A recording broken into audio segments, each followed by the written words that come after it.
یہ آیتیں ہماری اصلاح کی ہیں. بہت دل چاہتا ہے بننے کا، سنورنے کا، بہت دل چاہتا ہے فرینڈس کے ساتھ ہینگ آؤٹ کرنے کا، کچھ منع نہیں ہے.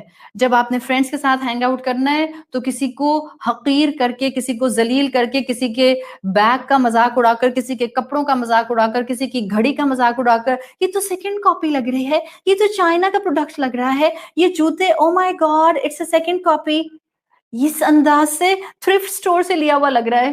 یہ انداز دس از homes and looms.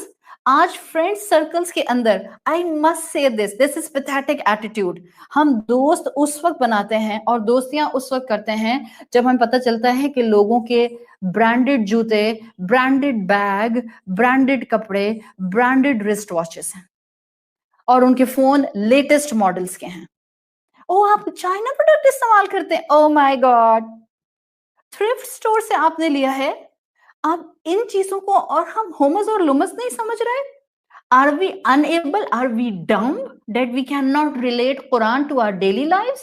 We are making fun of someone, we are mocking at someone and we are assuming ہم ہومس اور لومس کیسے کرتے ہیں. نہیں نہیں بالکل نہیں، ہم تو بہت سویٹ ہیں سب کے ساتھ.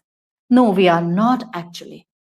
We need to use this tool of visualization اس سے پہلے کہ بہت دیر ہو جائے، اور اپنی زندگیوں میں خوبصورت طریقے سے آج اصلاح شروع کر دیں.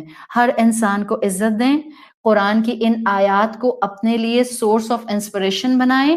قرآن کی ان آیات کو اپنے لیے سورس آف ویژولائزیشن بنائیں اور آنے والے وقت کو پری ایمپٹ کرتے ہوئے آج صحیح عمل کرنا شروع کر دیں. Be watchful for your friends. اگر آپ فرینڈس کو نہیں بدل سکتے ہیں just change them.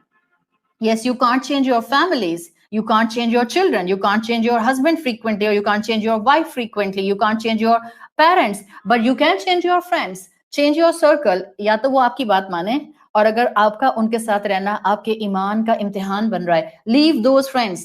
Leave those friends. So آپ کا وہ مال جس پر آپ زکوٰۃ ادا نہیں کرتے، وہ اور خدا نخواستہ انسان ایک ساتھ جہنم میں پھینکا جائے گا. انسان کے وہ دوست جو اس کو برائیوں پر اکساتے ہیں اور اس کے انسلٹنگ ایٹیٹیوڈ اڈاپٹ کرنے میں سپورٹ کرتے ہیں، ان کو ان دوستوں کے ساتھ اٹھا کر جہنم میں پھینک دیا جائے گا. اور انسان خود جس کی زبان کنٹرول میں نہیں ہے، جو دوسروں کو ذلیل کرنے کے اندر کوئی موقع ہاتھ سے جانے نہیں دیتا، کبھی میٹھی چھری بن کر ذلیل کرتا ہے، کبھی ہارشلی کسی کو جو ہے وہ انسلٹ کرتا ہے، کبھی میٹنگ کے درمیان میں بیٹھ کر کسی انسان کی رسپیکٹ کا خیال کیے بغیر اس کو دو جملے ایسے بول دیتا ہے جو کہ انسان ہوتے ہوئے اور اس مقام پر ہوتے ہوئے آپ کو نہیں بولنے چاہیے تھے. These all are the crimes جن کے اوپر یہ سزائیں سورۃ الہمزہ میں آ رہی ہیں.